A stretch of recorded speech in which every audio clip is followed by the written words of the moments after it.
유명한 철학자 베이컨이라는 철학자가 있습니다. 이 베이컨이 이 세상에 사는 인간을 세 가지의 종류로 구분하여 설명한 적이 있습니다. 첫째는 함정을 만들어 놓고 남을 해쳐서 자기의 이익을 추구하는 거미와 같은 인간이 있다, 이렇게 말하고 있습니다. 거미와 같은 인간. 베이컨이 말하는 두 번째 인간은 아주 열심히 일을 해서 남에게 피해를 주거나 남의 것을 빼앗지 않을 뿐만 아니라 남에게도 자신의 것을 주지 않으면서 오직 내 인생은 내가 책임지고 내 인생의 주인은 나라는 이런 생각을 가지고 자신의 것을 열심히 챙기며 사는 개미와 같은 인간이 있다, 이렇게 말하고 있습니다. 베이컨이 말하는 세 번째 인간은 아주 열심히 일을 해서 수입을 가지고 자기에게 필요하고 자기에게 소요되는 것은 자기가 가지고 그것보다 오히려 더 많은 것, 그리고 여유가 있는 것을 남을 위해서 내어놓는 아주 유익한 꿀벌과 같은 인간이 있다, 이렇게 말했습니다. 거미와 같은 인간, 개미와 같은 인간, 또 꿀벌과 같은 인간. 참 이 구분이 어떤 면에서는 우리에게 많은 생각을 하게 하는 베이컨의 철학인 것 같습니다. 여러분, 이 세 종류의 인간을 생각해 보면서 과연 나는 어디 쪽에 더 가까운가? 여러분 스스로의 마음에 한번 질문을 가져보았으면 합니다. 자, 베이컨의 이러한 설명보다 훨씬 더 오래전에 이미 우리 예수님께서는 인간을 세 유형의 사람으로 분류한 적이 있어요. 그게 바로 선한 사마리아인의 비유에서 주님께서 언급하신 내용입니다. 거기에 등장하는 인물들을 보면 첫째는 아주 어색한 골목에 숨어 있다가 길을 지나가는 행인에게 해를 입혀서 그가 가지고 있는 물건도 빼앗고 심지어는 그의 몸을 상하게 하거나 그의 생명을 빼앗는 강도가 있습니다. 그래서 강도와 같은 인간이 있다는 그런 설명입니다. 아마 베이컨의 분류에 의하면 거미와 같은 인간에 속할 것입니다. 두 번째, 그렇게 강도 만난 자, 그 어려운 사람을 보고서도 그 사람을 외면하고 자신의 안전을 먼저 생각하고 자신에게 불어닥칠 그런 어떤 것을 염려하면서 지나가는 제사장이나 레위 사람과 같은 인간이 있다라고 하는 것입니다. 베이컨의 분류에 의하면 아마도 개미와 같은 인간이라고 말할 수 있을지 모르겠습니다. 세 번째, 그 선한 사마리아인의 비유에 등장하는 부류의 사람은 그 강도 만난 자를 지나가는 한 사람이 있었는데 그는 사마리아 사람이었습니다.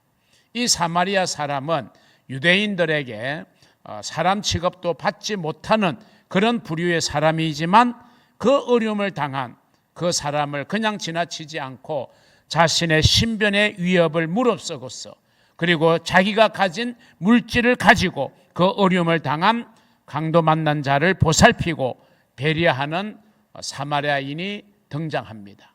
그래서 그 사마리아인을 말하기를 선한 사마리아인이다, 이렇게 말하고 있습니다.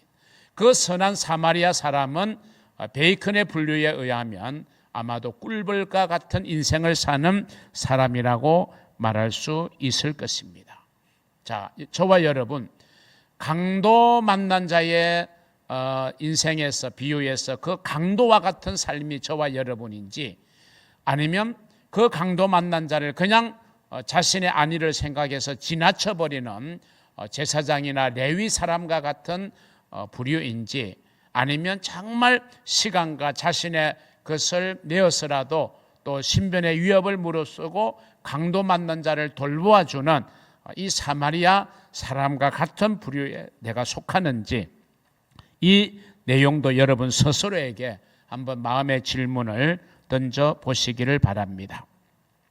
예수님은 이런 선한 사마리아인의 비유를 통해서 너희도 이와 같이 살아가기를 원한다. 이런 교훈을 하신 거거든요. 예수님이 이 비유를 말씀하신 배경을 보면 누가 우리의 참된 이웃입니까? 라고 질문할 때 주님께서 그 질문에 대한 답으로서 선한 사마리아인의 비유를 하신 겁니다. 강도가 있고 강도 만난 자가 있고 그 강도 만난 자 앞을 지나가는 제사장이나 레위 사람이 있고 사마리아 사람이 있었다. 그런데 다 외면했고 다 어려움을 주는데 이 강도 만난 자의 어려움을 외면하지 않고 정말 진심으로 돌보아 주었던 사람, 사마리아 사람, 그가 강도 만난 자의 참된 이웃이라는 겁니다. 우리가 어떤 직책을 가지고 있고 어떤 직함을 가지고 있고 내가 어떤 위치에 있느냐, 이게 중요한 게 아니라, 그것이 우리가 어려움을 당한 자의 참된 이웃이 되는 것이 아니라, 내가 어려움을 만난 그 사람에게 내가 실제적으로 작은 도움이라도 내가 그 사람을 어떻게 도와주느냐, 정말 돕는 사람, 그 사람이 참된 이웃이고 선한 사람이고, 오늘 주님께서는 그 비유를 통해서 우리 모든 그리스도인들이 그와 같이 되라고 우리에게 요구하고 있는 것입니다. 예수님 당시에 예수님의 심한 질책을 받았던 부류의 사람이 있었어요. 그 사람이 바로 바리새인입니다. 바리새인들은 남을 가르치기를 좋아했습니다. 그리고 율법을 자주 이야기를 하고 언급했습니다.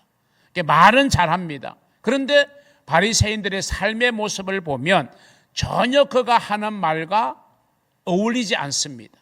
말한 대로, 가르치는 대로 행하지를 않습니다.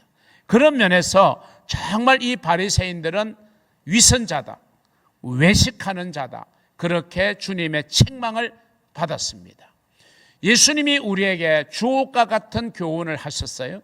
그런데 예수님의 교훈이 바리새인들의 교훈과 같지 않고 능력 있는 교훈이 되었던 것은 예수님이 우리에게 말씀하신 대로 예수님은 행하셨다는 거예요. 사랑을 말씀하셨다면 사랑을 행하셨고, 오늘 설교의 주제처럼 섬김을 말하셨다면 예수님 자신이 섬김의 삶을 사신 겁니다. 한마디로 말하면 바리새인들은 언행이 일치하지 않았습니다. 그래서 사람들은 그를 위선자다라고 말합니다. 외식주의라고 말합니다. 그런데 우리 예수님은 언행이 일치하셨습니다. 그렇기 때문에 나를 따르라 라고 하는 예수님의 부르심 앞에 모든 제자들은 두말하지 않고 예수님을 따랐던 것입니다.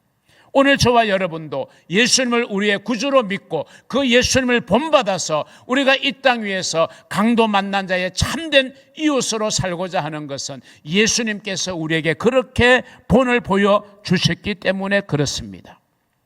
성경에 보면 예수님은 선한 목자라고 표현되고 있습니다. 선한 목자이기 때문에 그 목자는 자기가 관리하는 양을 위하여 모든 걸 희생하고 목숨을 버린다라고 요한복음은 말씀하고 있습니다. 그리고 예수님은 어느 구절에 보면요, 내가 너희들의 참다운 친구다, 참된 친구라고 말씀하셨습니다. 친구를 위하여 목숨을 버리는 것보다 더 큰 사랑은 없다. 주님이 그렇게 교훈하셨어요. 참된 친구이신 예수님은 저와 여러분을 위하여 자신의 목숨을 내어 놓으신 거예요. 가장 위대한 사랑을 친히 실천하신 거예요.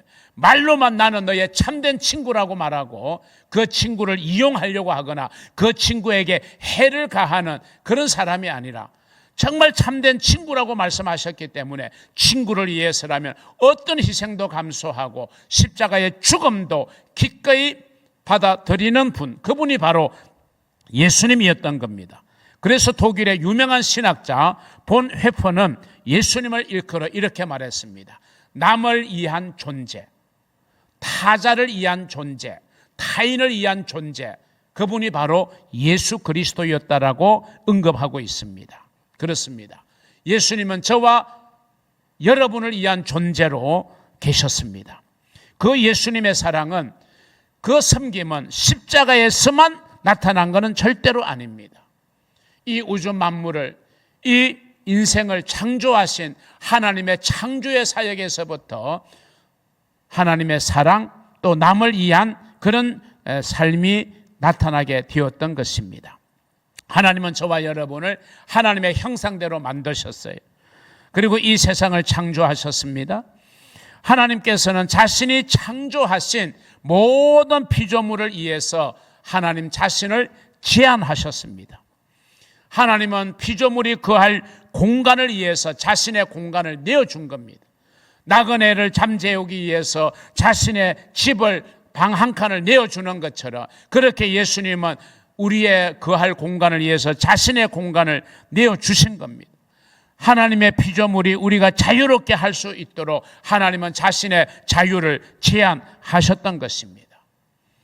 그 하나님은 저와 여러분을 위해서 자신을 제한하셨고 자신의 것을 나누어 주셨고 자신의 것을 비우셨습니다. 그 대표적인 신뢰가 바로 예수 그리스도의 오심 아닙니까?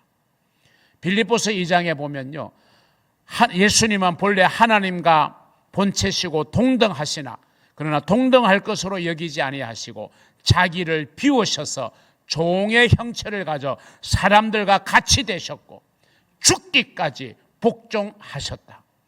그래서 하나님이 그 예수의 이름을 높여주셔서 모든 무릎을 예수의 이름 앞에 꿇게 하시고 예수의 이름을 부르는 자에게 구원의 놀라운 선물을 하나님은 허락해 주신 것입니다. 그러면서 바울은 그 본문에서 우리에게 뭐라고 교훈하느냐? 너희 안에 이 마음을 품어라. 곧 그리스도 예수의 마음이니. 저와 여러분이 예수의 마음을 품으라는 겁니다. 예수의 심장을 이식받으라는 겁니다. 섬김의 삶을 사시고 섬김의 삶을 몸소 보여주셨던 그 예수님의 섬김을 너희들이 몸소 배우라는 겁니다. 그리고 그것을 실천하며 살라고 하는 것입니다. 예수님께서 낮아지시고 자신을 비우신 것처럼 우리도 낮아지고 우리를 비워서 정말 주님이 원하시는 섬김의 삶을 사는 저와 여러분이 된다면 그런 저와 여러분을 하나님께서 귀하게 여기시고 축복하시고 붙들어 주실 줄로 믿으시기를 바랍니다. 하나님은 예수 그리스도의 성육신을 통해서 분명하게 우리에게 주어졌습니다. 하나님은 높은 곳에 계시지 않고 우리처럼 낮고 천한 곳으로 오셨습니다. 우리의 역사 속으로 오셨고 인간의 세상 속으로 찾아오신 겁니다. 그 하나님이신 예수 그리스도께서 고난을 당하시고 핍박을 받으시고 저와 여러분의 죄를 대신 짊어지시고 십자가에 죽으신 것입니다. 피 흘려 죽으신 것입니다. 이러한 예수님의 삶을 한마디로 요약하라, 그렇게 저에게 말씀한다면 저는 이렇게 담대하게 요약합니다. 예수님의 삶은 섬김의 삶이셨다고요. 누가 더 높은 자리를 차지할 것이냐라고 다툼할 때에 적어도 너희는 그러지 않아야 되지 않느냐. 너희가 그리스도인이라면서 예수를 닮아가는 그리스도인이라면서 누가 더 높은 자리에 내가 누구를 짓밟고 누구를 내가 이겨서 더 높은 자리에 오를 것이냐. 물론 우리가 더 나은 미래에 대한 분명한 비전과 꿈을 가져야 되고 그 꿈을 이루는 길은 정당해야 됩니다. 정직해야 됩니다. 하나님의 방법으로 해야 됩니다. 그러면 하나님이 우리를 높여 주실 것입니다. 근데 내가 더 높은 자리를 차지하기 위해서 인간의 수단과 방법을 가리지 않고 다른 사람을 모함해서라도 다른 사람을 깎아 내려서라도 내가 올라가야 된다? 이거는 하나님이 절대로 기뻐하지 않는 것입니다. 그러면서 한 걸음 더 나아가서 누구든지 크고자 하면 너희를 섬기는 자가 되어야 된다. 섬기는 자가 큰 자고 섬기는 자가 위대하라는 겁니다.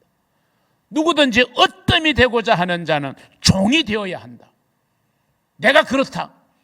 나는 하나님이지만 내가 이 땅에 사람의 모습으로 온 것은 너희의 섬김, 너희의 대접을 받으려고 온 게 아니라 오히려 내가 너희를 섬기려 왔다. 그리고 내가 너희들을 위하여 대속물로 주려 왔다. 속죄 제물이 되기 위해서 오셨다는 거예요. 쉽게 표현하면 내가 네가 지은 죄를 위해서 내가 대신 죽으러 인간의 모습으로 왔다는 그 말씀인 거예요. 이 말씀이야말로 세상의 가치 척도를 180도 바꾸어 놓는 말씀이죠. 섬김이야말로 우리의 삶을 위대하게 만드는 것입니다. 우리가 직장이나 또 사회생활을 하면서 나보다 높은 지위에 있는 사람이 있어요. 그러면 우리는 직책상 또 직책상 지위상 높은 사람의 말에 순종하고 예예 하게 됩니다. 그러나 그렇다고 해서 우리가 그런 사람에 대한 존경심이 저 사람 참 훌륭해, 저 사람 참 위대해 이렇게 저절로 생각하는 건 아니에요. 어쩔 수 없는 그 직책 지위 때문에 우리가 순종하는 것처럼 하지만 마음에서 전혀 존경하지 않을 수 있고 돌아서서 다른 사람들과 그 사람을 헐뜯을 수도 있는 것이죠.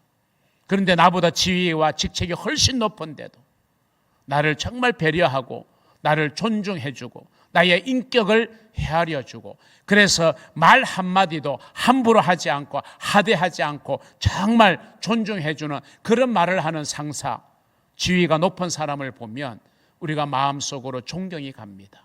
머리가 숙여집니다. 억지로가 아니라 마음에서 우러러 나오는 그런 섬김이 우리에게 일어날 수 있는 거죠. 그게 진짜 위대한 삶 아니겠어요? 여러분, 우리가 섬김 그러면요 꼭 우리가 눈에 보이는 물질만을 생각합니다? 아닙니다.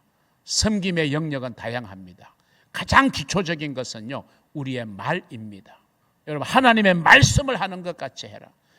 우리가 말하는 말을 다 하나님이 들으신다 그랬잖아요. 너희 말이 내 귀에 들린 그대로 내가 행하리라. 여러분, 그래서 우리는 가능하면 말을 하대하지 않아야 됩니다. 우리는 존대해야 됩니다. 우리가 식당에 가서도 대학생이 알바를 하는 경우도 있습니다. 어떻게 보면 나이로 보면 우리 아들뻘이죠. 그렇다고 해서 여러분이 말을 하대할 수 있는 그건 아니에요.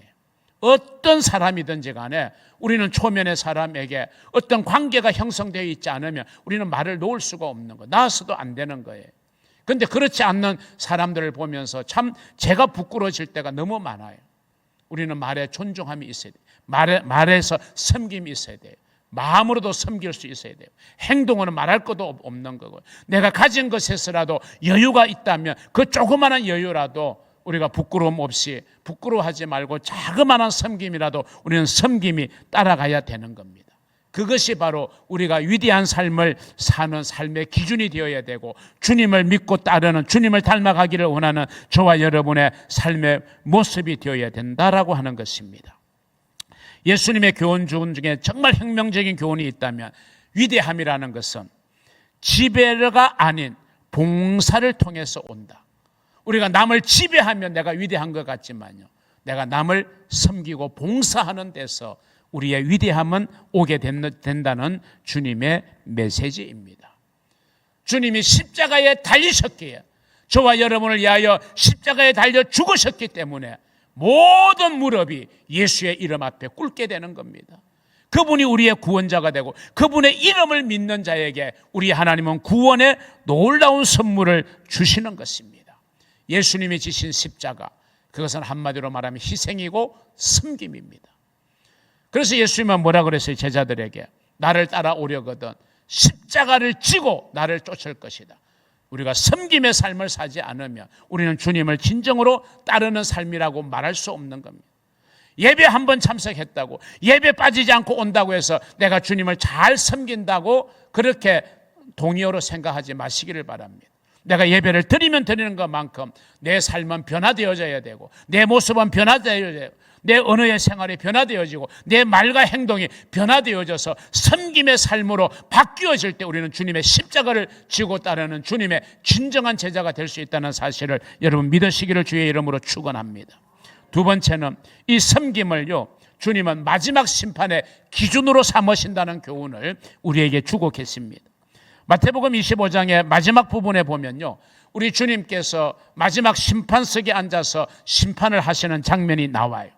그런데 주님께서 그 심판대에서 우리에게 믿음을 요구하거든요. 그런데 무슨 믿음을 요구하느냐? 말로만의 믿음이 아닌 행함으로의 믿음을 우리에게 요구하시고 찾으시는 거예요. 말로 되는 믿음이 아니라 행함을 통해서 드러나는 믿음을 우리에게 말씀하시는데, 그 비유의 말씀을 통해서 예수님은 자신을 어떻게 묘사하냐면, 나는 줄인 자다, 나는 목마른 자다, 나는 나그네 된 자다, 나는 헐벗은 자다, 나는 병든 자다, 나는 옥에 갇힌 자다, 이렇게 예수님은 자신을 이야기합니다. 자, 무슨 말이냐? 우리가 주님 앞에 섰어요. 주님이 말씀합니다. 너희가 내가 줄일 때에 내게 먹을 것을 주었다. 내가 목마를 때에 너희가 나에게 먹을 것을 주었다. 그러니까 성도가 말합니다. 주님, 내가 언제 주님에게 먹을 것을 주고 마실 것을 주었습니까?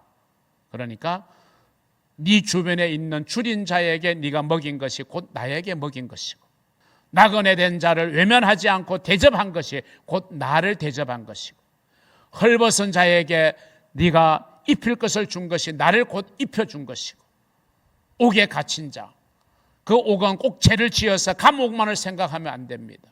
이 세상의 노예가 되고, 죄의 노예가 되고, 마귀의 노예가 되고, 욕심의 노예가 되는, 탐욕의 노예가 되는, 그래서 무언가에 사로잡혀 살아갈 수밖에 없는 그 사람들에게 네가 정말 자유함을 주고 구원함을 네가 전달해 주는 그 일이야말로 나를 위해서 한 일이다. 그래서 예수님이 뭐라 그래요? 어린 소자 하나에게 냉수 한 그릇의 섬김 대접도 결단코 내가 잊어버리지 아니한다. 다 행한 대로 너에게 줄 것이다. 그렇게 말씀하시면서 우리의 행함의 모습을 통해서 영생과 영벌의 기준으로 나누어지는 것을 우리에게 말씀해 주셨습니다. 여러분의 주변에는 줄인 자가 있습니다. 목마른 자가 있습니다. 나그네 된 자가 있습니다. 헐벗은 자가 있습니다. 옥에 갇힌 자가 있습니다. 여러분, 그 자들에게 여러분이 작은 섬김이라도 섬김의 손을 내미십시오. 우리 주님은 다 천국에서 기억하시고, 우리가 천국에 갔을 때 우리가 행함으로 보여진 그 믿음에 대해서 놀라운 상급을 갚아주실 것을 믿으시기를 주의 이름으로 축원합니다. 마지막 세 번째, 섬김을 진정한 사랑의 기준으로 삼으신다는 것이 주님의 교훈입니다. 이런 말이 있습니다. 사랑이 없는 섬김 있을 수 있어요. 사랑하지 않지만, 사랑이 없지만 보여주기 위해서, 뭔가 사진 찍기 위해서, 그렇죠. 특별히 정치인들 평소에 좀 그렇게 하면 얼마나 좋으련만, 선거철만 되면 복장 갈아입고 연탄 배달하는 사진 찍어가지고 마치 서민을 위한 그런 정치인처럼 변장하는 그런 섬김은 사랑이 없어도 얼마든지 할 수 있어요. 사랑 없는 섬김은 있을 수 있어요. 그러나 섬김이 없는 사랑은 있을 수 없는 거예요. 사랑이 진정한 사랑이 되려면 그 사랑에는 뭐가 있어야 된다? 섬김이 있어야 된다. 예수님의 사랑이 진짜 사랑이잖아요. 진정한 사랑이잖아요. 그러니까 제자들의 발을 씻겨주시는 섬김이 있는 사랑을 실천하신 거예요. 내가 너희를 사랑한 것처럼 너희도 서로 사랑하라. 이 교훈을 우리에게 새로운 계명으로 주신 것입니다. 사랑의 기준, 그것은 바로 섬김입니다. 여러분, 오늘 섬김의 왕이신 예수님, 그 예수님의 섬김을 우리는 받아 누리는 사람들입니다. 그러나 우리가 가진 자가 되고 누리는 자가 되어져서 섬김의 삶을 살지 못하는 것은 주님이 기뻐하시는 일이 아닙니다. 세상에 줄인 자에게, 목마른 자에게 우리가 마실 것을 주는 것입니다. 그래서 이 6K, 이 글로벌 6K 이 행사도 우리가 목마른 자들에게, 정말 힘든 자에게 식수 후원을 하는 일입니다. 지금 도미니카 공화국의 땅을 사서 건물을 짓고 있습니다. 한 성도의 헌신으로 지어집니다. 왜 그렇습니까? 그에게는 육신의 양식만이 아니라 영적 양식이 더 필요하고, 그래서 정말 구원받아야 될 영혼들이 수두룩하기 때문에 그들의 영혼 구원의 처소로서의 교회를 지금 세우고 있는 것입니다. 여러분의 헌신을 통해서 수많은 교회들이 세계 각국에 세워졌습니다. 앞으로도 세워지게 될 것입니다. 이 모든 것들이 다 우리는 섬김의 일환입니다. 저와 여러분이 섬김의 삶을 통해서 삶의 참된 가치를 발견하고 정말 주님의 축복을 받는 그런 복된 성도들 다 되시기를 주님의 이름으로 축원합니다.